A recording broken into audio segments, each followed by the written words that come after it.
Buenas, mis amados, que el Dios Todopoderoso los continúe bendiciendo. Vamos a continuar la clase en lo que es el nivel 4, líder de excelencia, el módulo, y vamos a la clase o lección 10, tiene que ver con el ministerio de honra. Voy a leer lo que dice Colosenses capítulo 3, versos 23 y 24. Y todo lo que hagáis, hacedlo de corazón como para el Señor y no para los hombres, sabiendo que del Señor recibiréis la recompensa de la herencia, porque a Cristo Jesús el Señor servís. El objetivo, mis amados, de esta lección es demostrar que el servicio a Dios es un honor. Debemos reconocer, tener en cuenta que hay reconocimiento, hay recompensa.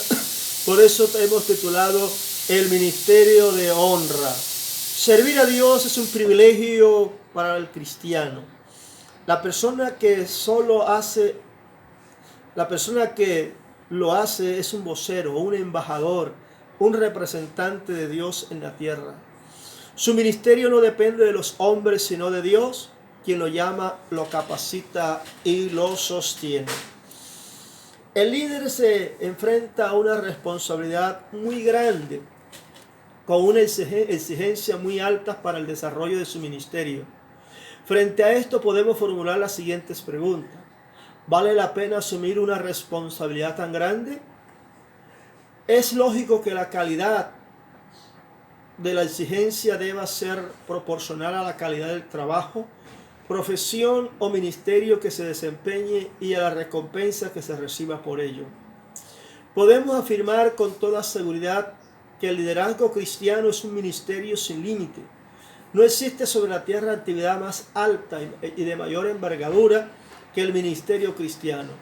No podemos encontrar labor más excitante, reconfortante, galardonadora y a la vez de tanta responsabilidad y exigencia.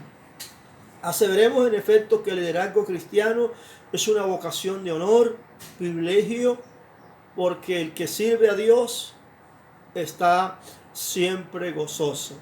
Ahora, se sirve a Dios, dueño absoluto de todas las cosas. El Salmo 24:1 lo dice. Se recibe reconocimiento y recompensa en esta vida y en la otra, según 1 Timoteo capítulo 4, versículo 8. Se contribuye al mejoramiento de las personas a quien influye a nivel político, social, cultural, según Romanos 12:2. Es la labor más desafiante de todas, que porque tiene connotaciones temporales y eternas. Las armas más poderosas y eficaces que pueden existir son puestas a nuestra disposición. Efesios capítulo 6, verso 10 al 20. Así que estamos hablando de el ministerio de honra. Primero, se sirve a Dios, el dueño absoluto de todas las cosas. Un trabajo o profesión se mide en primer lugar por la grandeza de la empresa en la que labora y por el dueño que la maneja. El líder cristiano sirve directamente a Dios. Él es su jefe. Cualquier autoridad humana en el ministerio es delegada por él. Nuestro Dios está por encima de todo. El sabio Salomón decía: he aquí los cielos y los cielos de los cielos no te pueden contener. Segunda de Crónicas capítulo 2. Dios es más grande que la misma creación. Él es más grande que todas las galaxias que existen en el universo.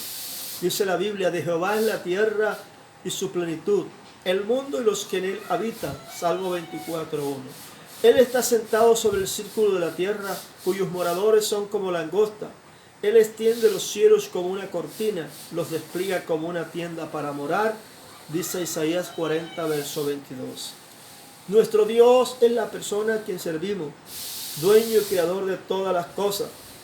Señor, digno eres de recibir la gloria y la honra y el poder, porque tú creaste todas las cosas y por tu voluntad existen y fueron creadas. Apocalipsis 4:11. Servir al Señor hace que el trabajo del líder cristiano se constituya en un ministerio de honra y privilegio muy grande a favor de las personas, lo cual conlleva a un bienestar de la sociedad y al desarrollo saludable de un país. Un buen ejemplo de este reconocimiento de Dios como nuestro jefe lo tenemos en Hechos capítulo 5, verso 28 al 32. ¿Cuál fue la actitud y respuesta de Pedro y Juan ante el concilio? Esa es una pregunta que usted debe responder en su cuaderno o en su libro. Ahora, en segundo lugar, se recibe reconocimiento y recompensa en esta vida y después de ella cuando le servimos a Dios. El mayor reconocimiento que podemos lograr en esta vida es ser hijo de Dios. Antes que el creyente hubiese pensado en servir en la obra de Dios o al Dios Altísimo, Él nos constituyó en sus herederos como hijos que somos. Mas a todos los que le recibieron, a los que creen en su nombre, dice la Biblia, dio potestad de ser hechos hijos de Dios. No es engendrado de sangre, ni de voluntad de carne, ni de voluntad de varón, sino de Dios. Dice Juan capítulo 1, versos 2 y 13. El ser humano es hecho hijo de Dios y por tanto es una nueva criatura, según 2 Corintios 5, 17. Aún más, el ser humano es hecho partícipe o participante de la naturaleza divina, según 2 de Pedro capítulo 1, verso 4. De esta manera el creyente para servir al Señor adquiere una naturaleza espiritual controlada por el Espíritu Santo, a los que Pablo llamó el hombre espiritual para contraponerlo al hombre natural, según 1 de Corintios capítulo 2, verso 12 al 15. En Efesios 1:15 en adelante, Pablo expresa oración al Dios de nuestro Padre y nuestro Señor Jesucristo, el Padre de gloria, para que los creyentes puedan entender y percibir, entre otras cosas, de excelencia, entre otras cosas, la supereminente grandeza de su poder que tenemos nosotros los creyentes. Además de la riqueza de la gloria de su herencia, muy someramente podemos reconocer en este texto los términos tan elevados que Pablo utiliza para referirse a nosotros los creyentes. Pablo advierte que solo por revelación de Dios es que nosotros podemos entender y apropiarnos de esta realidad divina. Pero además, junto con esta categoría vienen las prerrogativas relacionadas con ella. A sus hijos, Dios el Padre da las cosas que les pertenecen como hijos y Dios les da a todos sus hijos.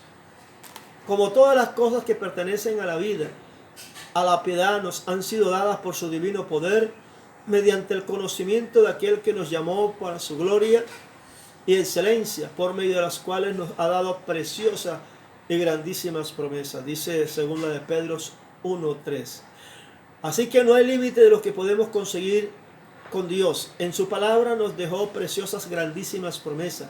Esto significa que todas las cosas que requiere el líder para su vida están a disposición o están depositadas como en un banco a su nombre.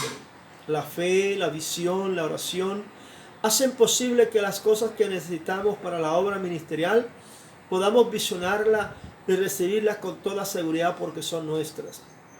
¿En qué empresa pagan y proveen tanto con anticipación para nuestro presupuesto personal y ministerial? Es una pregunta.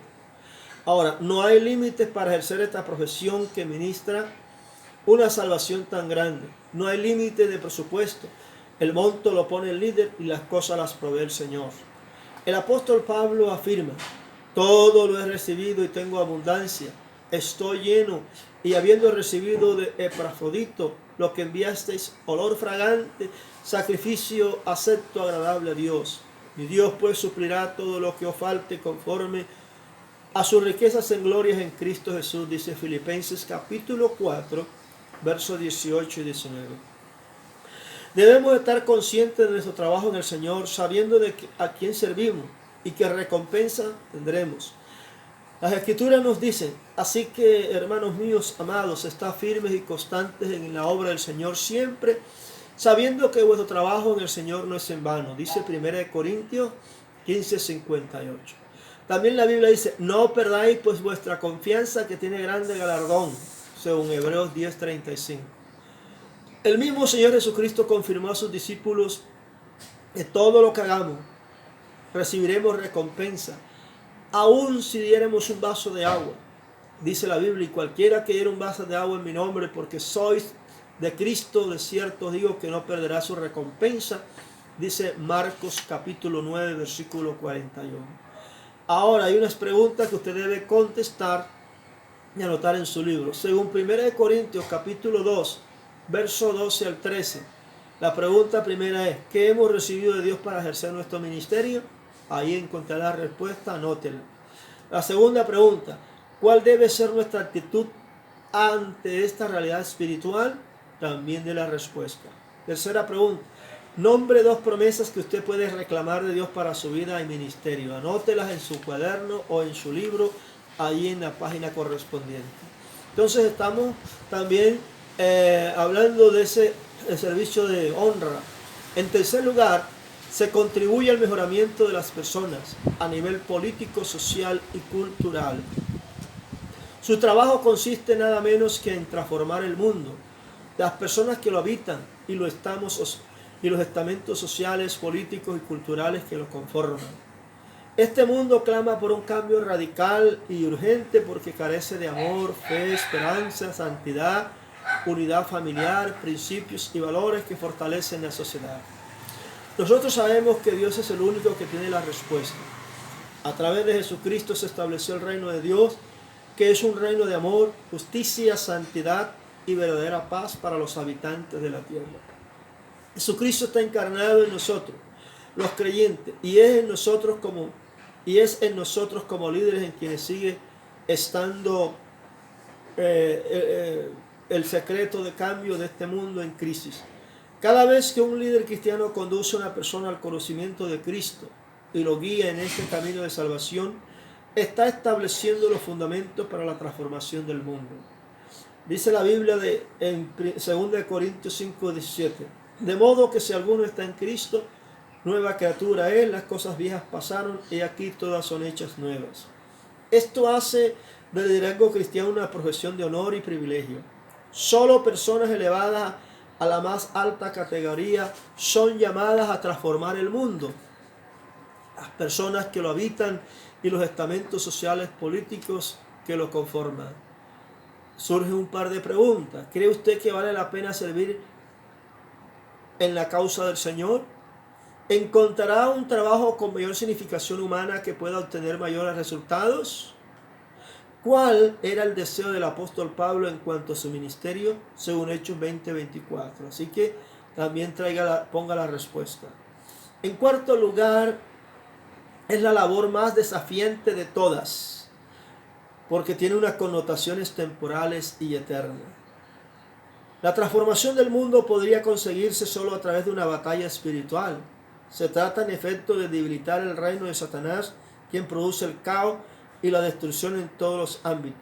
El fin del líder es sembrar y establecer paz, justicia, salvación y esperanza en este mundo. El ministerio del líder cristiano resulta ser una tarea altamente desafiante y por tanto una verdadera aventura fascinante que implica obstáculos inesperados, frustraciones, muchas veces con algunas batallas perdidas, pero con la seguridad de ganar la batalla final, sellando la victoria en todo. El ministerio cristiano es de trascendencia eterna, por lo cual los líderes son llamados a permanecer fielmente en la predicación del mensaje de Dios, a fin de que las personas puedan encontrar en el Señor Jesucristo la vida eterna. Pablo había asumido el desafío o riesgo del ministerio cuando dijo: ¿quién nos separará del amor de Cristo? ¿Tribulación o angustia o persecución o hambre o desnudez o peligro o espada? Como está escrito: por causa de ti somos muertos todo el tiempo, somos contados como ovejas de matadero. Antes en todas estas cosas somos más que vencedores por medio de aquel que nos amó, por lo cual estoy seguro que ni la muerte, ni la vida, ni ángeles, ni principados, ni potestades, ni lo presente, ni lo porvenir, ni lo alto, ni lo profundo, ni ninguna otra cosa creada nos podrá separar del amor de Dios que es en Cristo Jesús, Señor nuestro. Así que servir al Señor presenta un gran reto. ¿Qué nos dice Pablo en cuanto al reto? Filipenses 3:8 al 14. Entonces mire que le servimos a Dios con todo corazón. ¿Y quién nos podrá separar del amor de Dios? ¿Acaso un problema? ¿Acaso una dificultad? ¿Acaso una necesidad? ¿Acaso la persecución? ¿Acaso el sufrimiento? Nada de estas cosas nos deben separar del Señor. Todo lo contrario. Entre más suframos, más honraremos al Señor porque estamos haciendo su voluntad y más Dios se glorifica en la vida de esta persona. En quinto lugar, hablemos entonces de las armas más poderosas y eficaces que tenemos los que estamos en el ministerio. Estas armas poderosas que pueden existir son puestas a nuestra disposición. El líder tiene a su disposición las armas más poderosas y las estrategias ya establecidas para ello.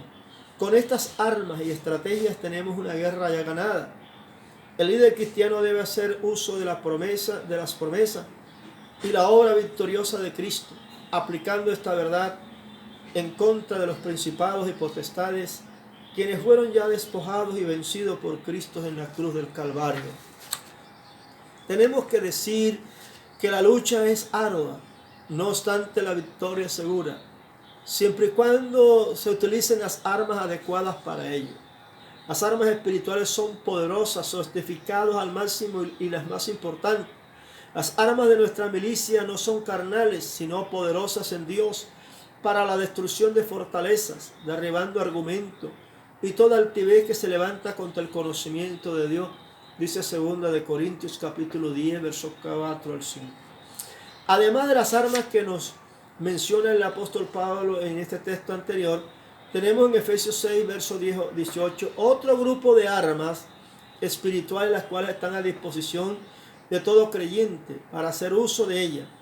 Por eso el líder cristiano debe estar revestido del más alto poder para enfrentar cualquiera que sea el enemigo. En el texto mencionado nos resume lo siguiente: no tenemos lucha contra sangre y carne, sino contra principados, contra potestades, contra los gobernadores de las tinieblas de este siglo, contra huestes espirituales de maldad en las regiones celestes. Por tanto, tomad toda la armadura de Dios para que podáis resistir en el día malo y habiendo acabado todo, estar firmes. Una pregunta: ¿cuál es el consejo del apóstol Pablo, el consejo que Pablo le da a Timoteo en 1 de Timoteo capítulo 1, versos 17-19? Lea esa palabra y anote en su libro de tarea, en la parte donde están los espacios, la respuesta. Así que vamos también concluyendo entonces diciendo que finalmente la honra se define como la fama y buena opinión adquirida por la virtud y el mérito. Ser alguien que por su conducta es digno de aprecio y respeto. La Biblia dice: porque los que ejerzan bien, diaconado, ganan para sí un grado honroso y mucha confianza en la fe que es en Cristo Jesús, dice 1 Timoteo 3:13. Podemos decir que el ser honrado en el ministerio será el resultado de tener un carácter como el de Cristo y ejercer un servicio consagrado plenamente a Él. Los ancianos que gobiernan bien sean tenidos por dignos de doble honor, mayormente los que trabajan en predicar y enseñar, según 1 Timoteo 5:17. Os rogaro, hermanos, que reconozcáis en los que trabajan entre vosotros y os presiden en el Señor y os amonestan, y que los tengáis en mucha estima y amor por causa de su obra. Dice 1 Tesalonicenses 5, verso 12 al 13. El servicio a Dios es una de las funciones más dignas que el hombre puede ejercer, y especialmente el ejercicio del liderazgo cristiano, que es en alto grado honroso, de privilegio y galardón eterno. Así que el ministerio de honra es muy importante, por eso vale la pena servirle al Señor, porque de Dios recibiremos la recompensa, seremos honrados por el Señor. Él es el que nos va a dar la recompensa de acuerdo y el galardón de acuerdo a nuestro servicio. Por eso no nos podemos cansar de servir, de honrar, de ayudar, de darle la gloria a Dios. Y no nos podemos cansar de servir a los demás. El servicio es útil. También usemos las armas o las armaduras que Dios dispuso para nosotros para poder combatir las fuerzas del mal. Qué bueno es que usted y yo le estemos sirviendo a Dios de todo corazón, con toda nuestra mente, con toda nuestra alma. Qué bueno es que uno pueda hacerlo de corazón. La misma Biblia dice que todo lo que hagáis, hacerlo de corazón como para el Señor. O sea, usted lo que está haciendo, predique, hágalo bien para el Señor. Si usted sirve a los demás, hágalo bien como para el Señor. Si usted barre el salón de reunión, hágalo con amor como si fuera para el Señor. Cuando usted ayuda a otro, hágalo como si fuera para el Señor.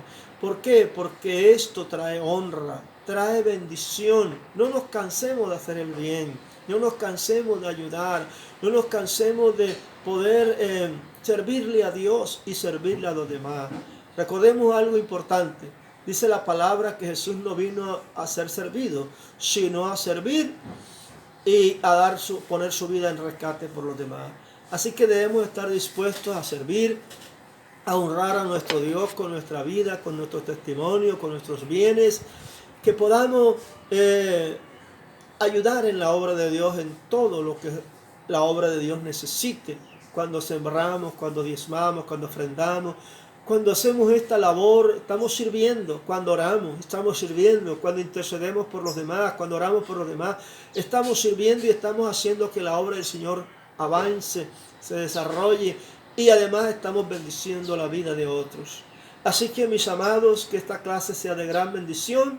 Ya nos quedan faltando aproximadamente 3 lecciones de este nivel 4 y espero que ustedes aprovechen bien el tiempo, repasen todos los módulos y todo aquel que quiera después ahondar más en la doctrina. Para eso tenemos el Instituto Bíblico, Patricio Silva a distancia. Ya las matrículas prácticas, bueno, ya algunos se matricularon y están por cerrarse las matrículas. Que Dios les bendiga en gran manera. En el resto de este día ustedes puedan ser fortalecidos en el Señor. Bendiciones.